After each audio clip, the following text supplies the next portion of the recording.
Hello guys, जैसा कि मैंने आपको बोला था कि अपन के वेरी शॉर्ट तक क्वेश्चंस कंप्लीट हो चुके हैं, तो नेक्स्ट क्लास में अपन शॉर्ट से स्टार्ट करने वाले हैं। ठीक है, तो आज की इस वीडियो में मैं आपको short questions and long question ये दोनों ही क्लियर कराने वाली हूँ। ठीक है, तो ध्यान से देखना इस वीडियो को और पूरा एंड तक देखना। इसमें बहुत मोस्ट इंपॉर्टेंट क्वेश्चंस भी हैं एंड लास्ट में मैं टॉपिक्स भी बताने वाली हूँ कि किन टॉपिक्स से आपके लॉन्ग क्वेश्चन जो दो आते हैं वो आएंगे। ठीक है, तो चलिए स्टार्ट करते हैं आज का वीडियो।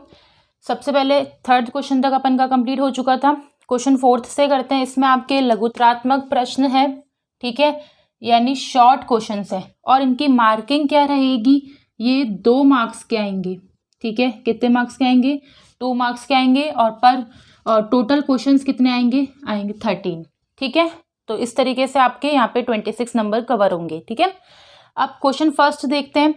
1804 में फ्रांस में नेपोलियन द्वारा लागू की गई नागरिक संहिता की 4 विशेषताओं का उल्लेख करो। तो ये क्वेश्चन है। ठीक है, अब इसमें आपको क्या करना है कि 1804 में नेपोलियन द्वारा जो नागरिक संहिता मतलब नागरिकों पर क्या क्या रूल्स रेगुलेशन नियम कानून लगाए गए थे उनके बारे में आपको यहाँ पे मेंशन करना है। ठीक है, तो कितने पॉइंट्स लिखने हैं, 4। ठीक है, क्योंकि 2 नंबर के हिसाब से है तो आपका जो पर पॉइंट रहेगा वो आधे नंबर का रहेगा। आपको इतना लंबा ब्रीफ नहीं देना है इसके ऊपर, क्योंकि 2 नंबर का है तो पर जो पॉइंट होगा आपका 1 से 1.5 लाइन में आ जाना चाहिए। ठीक है, इससे ज़्यादा मत करना और इस क्वेश्चन को पॉइंट्स बना के मत करना, डायरेक्ट लाइन वाइज करना। ठीक है, अब इंग्लिश में क्वेश्चन कैसे आएगा, mention any 4 features of the civil code introduced by Napoleon in France in 1804। ठीक है, तो इसमें भी आपको सेम वही 4 फीचर्स लिखने हैं। मैं फिर से रिपीट कर रही हूँ, अगर 2 नंबर का क्वेश्चन है तो उसमें आपको 4 पॉइंट बोला है तो 1 पॉइंट 1 लाइन या उससे ज़्यादा 1.5 लाइन का होना चाहिए। उससे ज़्यादा आप उसको मत भरना, बिकॉज क्योंकि उसमें आप टाइम वेस्ट कर दोगे तो लॉन्ग क्वेश्चन में आपके लिए टाइम नहीं बचेगा। ठीक है, उसके बाद है सेकंड, जलियांवाला बाग हत्याकांड पर लेख लिखिए। अब ये 2 नंबर में भी आ सकता है, तो 2 नंबर के जितना आपको मतलब जैसे सपोज करो यहाँ से चालू करते हो तो इतना लिख लेना। ठीक है, मतलब 5 से 6 लाइनों में कवर हो जाए, क्योंकि पैराग्राफ है इसलिए कह रही हूँ। ठीक है, और यही क्वेश्चन आपका बड़े क्वेश्चन 4 नंबर या फिर 3 नंबर तीनों में सेट हो सकता है।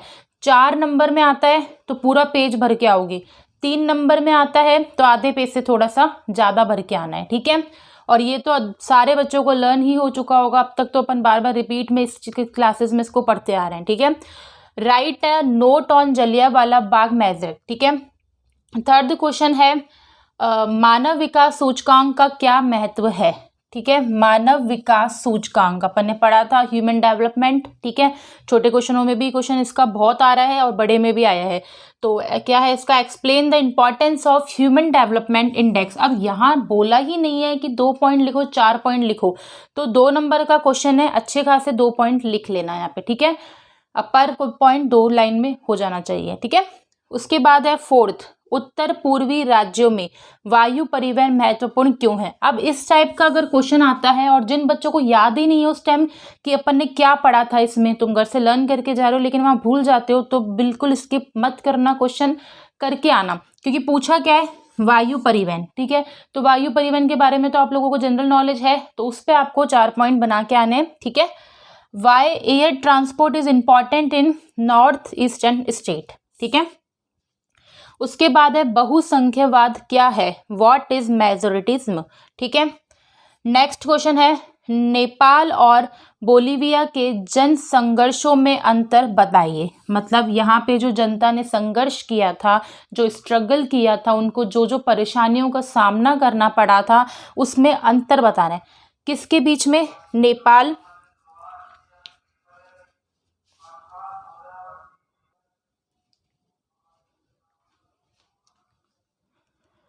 और बोलिविया के बीच में। ठीक है, इन दोनों के बीच में जनता को क्या क्या प्रॉब्लम्स फेस करनी पड़ी थी, समस्याओं का सामना करना पड़ा था, वो आपको एक्सप्लेन करना है। तो अंतर है तो यहाँ पे कम से कम 2 नहीं 4 पॉइंट तो आपके होने चाहिए। और एक चीज़ यहाँ क्लियर कर दूँ कि अंतर जब आता है ठीक है, तब आपको कैसे क्वेश्चन करना पड़ता है, ऐसे टेबल बना के, ठीक है, दोनों साइड नाम और फिर करना है, ठीक है। डायरेक्ट पैराग्राफ में मत करना, नंबर इतने अच्छे नहीं मिलेंगे जितने इस तरीके से मिलने वाले हैं, ठीक है। इंग्लिश में क्वेश्चन है मेंशन द डिफरेंस बिटवीन, तो यहाँ पे भी सेम डिफरेंस, तो इसी तरीके से करना है, between the people's struggle of Nepal and Bolivia, दोनों के लोगों मतलब दोनों के वहाँ पे जो लोग थे, जो पीपल्स थे, उन्होंने कितना कितना स्ट्रगल किया था, कैसे किया था, क्या किया था, उसके बारे में आपको 4 पॉइंट यहाँ पे लिख के आने हैं। क्लियर। चलिए नेक्स्ट क्वेश्चन पे बढ़ते हैं। अब 7th है, साख के औपचारिक स्रोतों से आप क्या समझते हैं। अब साख का मतलब क्या होता है, उधार लेना, ठीक है। उसके 2 स्रोत होते हैं, ठीक है। साख के कितने स्रोत होते हैं, अपन 2 स्रोतों से इससे उधार ले सकते हैं। एक होता है औपचारिक, ठीक है, एक होता है अनौपचारिक। क्लियर। दोनों स्रोतों में क्या फर्क है, देखो औपचारिक स्रोत पूछा है इसने, मतलब औपचारिक वो होते हैं जैसे बैंक से लोन लेना, ठीक है, किसी फर्म से लोन लेना, तो और अनौपचारिक वो होता है किसी थर्ड पार्टी से लोन लेना, जैसे अपन को जो इंटरेस्ट पे ब्याज पे जो पैसे देते हैं उनसे। पर फायदा किस में होता है, सेफ किस में रहता है, औपचारिक में। तो आपको क्या लिखना है, औपचारिक स्रोतों से आप क्या समझते हैं, आप तक समझ में आई गया है, ठीक है, कि कैसे करना है। बस इसको आपको बढ़ा चढ़ा के 2 नंबर में लिख के आना है, ठीक है। इंग्लिश में क्वेश्चन क्या आएगा, what do you understand by formal sources of credit. उसके स्रोत वही सेम कि औपचारिक स्रोत उधार लेने के, क्रेडिट पर पैसे लेने के, उनके फॉर्मल सोर्सेज लिखने हैं, ठीक है। नेक्स्ट क्वेश्चन है 8th, रेशम मार्ग से किन किन वस्तुओं का व्यापार होता है। पहले ही क्वेश्चन अपन कर चुके हैं रेशम मार्ग वाला, कि सबसे पहले कहाँ पे आयात निर्यात करते थे, कौन से मार्ग से, वो भी रेशम मार्ग था। तो इसने बोला है कि रेशम मार्ग से किन किन, कौन कौन सी वस्तुएं ऐसी है जहाँ पे रेशम मार्ग का व्यापार होता है। इंग्लिश में है which items are trade through the silk route. Silk route का तो क्वेश्चन 100% आना है, ठीक है। उसके बाद है वियना संधि का उल्लेख करो, तो पूरा एक्सप्लेन नहीं करना, 2 नंबर जितना लिख के आना है 5 से 6 लाइनों में, ठीक है। उसके बाद है write the purpose of Vienna pact, वही इंग्लिश में, ठीक है। नेक्स्ट क्वेश्चन 10th है, संघीय शासन व्यवस्था से आप क्या समझते हैं। What do you understand by federal systems of government, ठीक है। और जिसमें भी आपसे ये पूछेगा ना, कि जिसमें भी डेफिनेशन आपको लिखने की नीड पड़ेगी, तो वहाँ पे अपने आप से आपको उदाहरण मतलब एग्जाम्पल्स देख के आने हैं, वो बोलेगा नहीं, ठीक है, कि इसको इस डेफिनेशन को उदाहरण की सहायता से समझाओ। जैसे ये आ गया था यहाँ पर, संघीय शासन व्यवस्था से आप क्या समझते हैं, उदाहरण की सहायता से स्पष्ट करो। ऐसा क्वेश्चन नहीं आएगा, क्वेश्चन इतना ही रहेगा, खुद आपको इसमें एग्जाम्पल दे के उसको समझा के आना है, ठीक है। उसके बाद है सार्वजनिक क्षेत्रक और निजी क्षेत्रक में अंतर, एक डिफरेंस तो आना ही आना है, ठीक है। तो क्या है, write the difference between public sector और प्राइवेट सेक्टर। फिर है नकदी फसलें क्या हैं, किन्हीं 2 नकदी फसलों के नाम लिखना है। तो नकदी फसलें कौन सी होती हैं, ऐसी फसलें जो अपन जिनका बिजनेस कर सकते हैं, जो व्यापारियों को कच्चे माल के रूप में उपलब्ध होती है। तो व्हाट इज कैश क्रॉप, वही ऐसी क्रॉप्स जो ट्रेड करने के लिए अपन को रॉ मटेरियल प्रोवाइड कराती है, वो क्या होती है, कैश क्रॉप होती है। Write the names of any 2 cash crops, कोई से भी लिख देना, ठीक है, 2 ही पूछिए, ज़्यादा नहीं पूछिए। क्लियर। नेक्स्ट, अब मैं इसके क्वेश्चन जो हैं टोटल 13 आ रहे हैं, 13 कराऊंगी, 12 तक हो चुके हैं, एक क्वेश्चन और बचा है। उसके बाद अपन क्या करेंगे, जो लॉन्ग क्वेश्चन आने वाले हैं 3 नंबर्स के, वो करेंगे। क्लियर। चलते हैं आगे। लोकसभा अध्यक्ष के 2 कार्य लिखने हैं यहाँ पर, ठीक है। तो 2 ही कार्य हैं और 2 ही नंबर का क्वेश्चन है, तो वो लिखना है write the functions of speaker of Lok Sabha. अब लोकसभा की जगह राज्यसभा भी हो सकता है, दोनों में से किसी का भी, ठीक है। अब आते हैं आपके 5th क्वेश्चन आता है, 4th तक क्वेश्चन कंप्लीट हो चुके हैं, ठीक है। 5th क्वेश्चन आता है जिसमें आपके दीर्घ लघुत्तरात्मक प्रश्न आएंगे, जिसको बोलते हैं लॉन्ग क्वेश्चन आंसर, ठीक है। तो वो कितने आएंगे, 3 नंबर के आएंगे और 4 क्वेश्चन आएंगे, ठीक है। यहाँ पे सेक्शन चेंज हो जाएगा आपका। अब देखिए यहाँ पे कितने बने, क्या बोला, 3 नंबर के क्वेश्चन होंगे, पर क्वेश्चन 3 नंबर का होगा, और टोटल क्वेश्चन कितने पूछे जाएंगे, 4, ठीक है। तो ऐसे करके आपके यहाँ पे कितने नंबर आएंगे, 12, ठीक है। फर्स्ट इसमें से है समकालीन जाति व्यवस्था की स्थिति पर प्रकाश डालिए। तो सबसे पहली चीज कि यहाँ पर जो 3 नंबर के क्वेश्चन है आपको कितने पेज में कवर अप करने हैं। कई बच्चों को बहुत ज्यादा इस चीज में कंफ्यूजन रहता है कि 2 नंबर में कितना लिख के आना है, 3 में कितना लिख के आना है और 4 में कितना लिख के आना है। तो मैंने आपको बता दिया 2 नंबर के जो क्वेश्चन हैं उसमें अगर 2 ही पॉइंट पूछ रहा है तो दो दो लाइनों में एक पॉइंट लिख के क्लियर करके आ जाना, ठीक है। सब पॉइंट्स उसके मत बनाना। और अगर 3 से 4 नंबर में है तो 3 नंबर में आपको कम से कम आधा पेज कवर करना है, 4 में आपको पूरा पेज कवर करना है, ठीक है। और जितना हो सके 3 और 4 नंबर वाले क्वेश्चनों में आपको पॉइंट्स बना के करना है, ठीक है। जैसे कि मान लो कि फसलों के बारे में पूछेगा तो अगर मैंने यहाँ पे लिखा ज्वार, ठीक है, इक्वल्स उसके बारे में पूरा लिख के आना फर्स्ट पॉइंट डाल के, फिर सेकेंड पॉइंट गेहूं, ठीक है, तो उसके बारे में पूरा लिख के आ जाना। ऐसे मतलब ऐसे आपको पॉइंट बनाने हैं, फिर उसके नीचे आपको यहाँ पे अंडरलाइन करनी है। तो इस तरीके से अगर आपकी प्रेजेंटेशन रहती है तो बहुत ही शानदार पेपर होने वाला है और नंबर भी बहुत अच्छे मिलेंगे, ठीक है। और मोस्ट इंपॉर्टेंट थिंग है कि आपको ज़्यादा से ज़्यादा अपनी प्रेजेंटेशन के ऊपर फोकस करना है। पर क्वेश्चन हो जाने के बाद आपको यहाँ पे इस तरीके से क्वेश्चन के नीचे ऐसे डबल अंडरलाइन करके आनी है, ठीक है।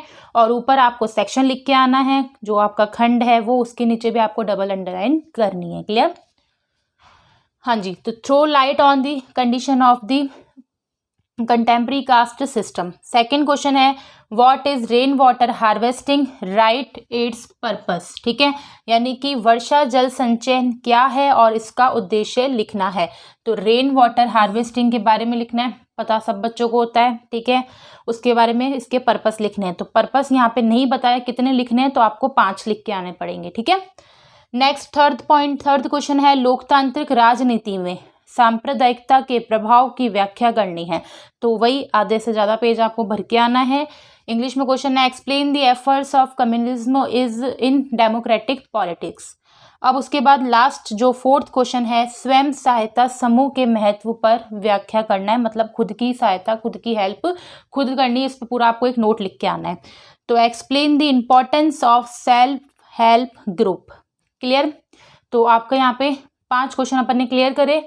MCQ हो चुके हैं, फिलअप्स करवा दिए, वेरी शॉर्ट हो गए, शॉर्ट हो गए और लॉन्ग हो गए, ठीक है। अब लास्ट बचते हैं जो ऐसे टाइप क्वेश्चन आते हैं जिसको अपन निबंधात्मक प्रश्न बोलते हैं, 4 नंबर वाले। अब वो करेंगे तो उसमें मैं आपको क्वेश्चंस नहीं बताऊंगी, उसमें मैं आपको पूरे टॉपिक्स बताने वाली हूँ कि इस टॉपिक से बड़ा क्वेश्चन आने वाला है। तो चलिए वो देखते हैं।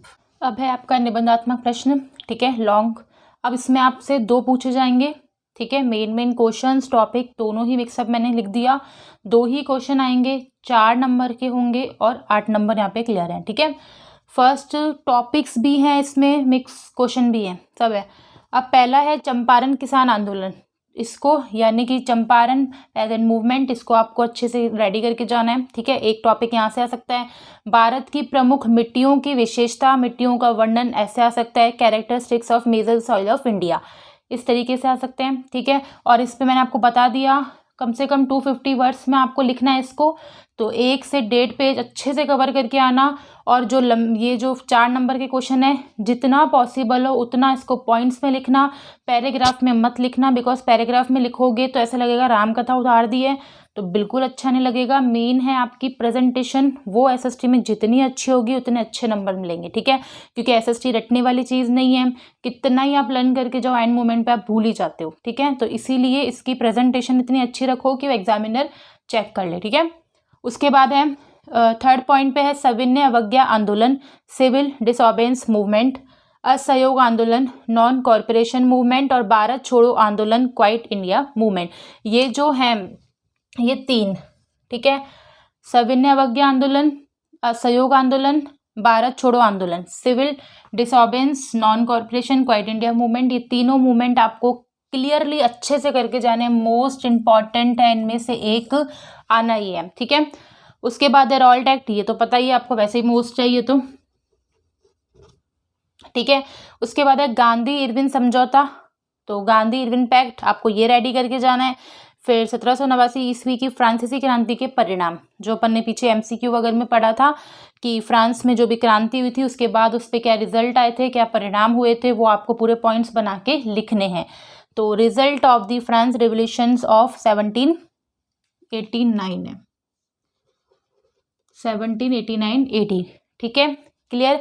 तो मैंने आपको पूरे 2 ही क्वेश्चन आएंगे, बट मैंने 8 बता दिए आपको, टॉपिक्स भी बता दिया कौन से रेडी करने हैं बड़े क्वेश्चन के लिए, और क्वेश्चंस भी बता दिए। ठीक है, इसके बाद आपका लास्ट केवल मैप बचता है। तो मैप जो है आपके जो मॉडल पेपर की, जो संजीव की जो पब्लिश की हुई जो बुक है, उसमें जितने भी मैप दे रखे हैं आपको सबको रेडी करके जाना है, क्योंकि मैप का अपन नहीं कह सकते कि वो कहाँ से पूछेगा। ठीक है, अभी मैं आपको 2 या 3 मैप ही बता दूँ, उसमें से अगर वो नहीं आएगा तो गलत हो जाएगा, ये आपके मार्क्स कट जाएंगे। तो इसीलिए जो उसमें 6 या 7 मॉडल पेपर में जितने भी आपके पास मोस्ट मैप दे रखे हैं वो आपको रेडी करके जाने हैं। ठीक है, तो जैसा मैंने आपको बोला था कि मैं आपको बिल्कुल स्टार्टिंग से एंड तक हर चीज़ बताऊंगी, तो सारे क्वेश्चंस मैंने आपको क्लियर करा दी हैं, चाहे MCQ से लेकर बिल्कुल एंड के मैप तक का। ठीक है, तो इनको अच्छे से प्रिपेयर करके जाना। All the best of your exam. Thank you.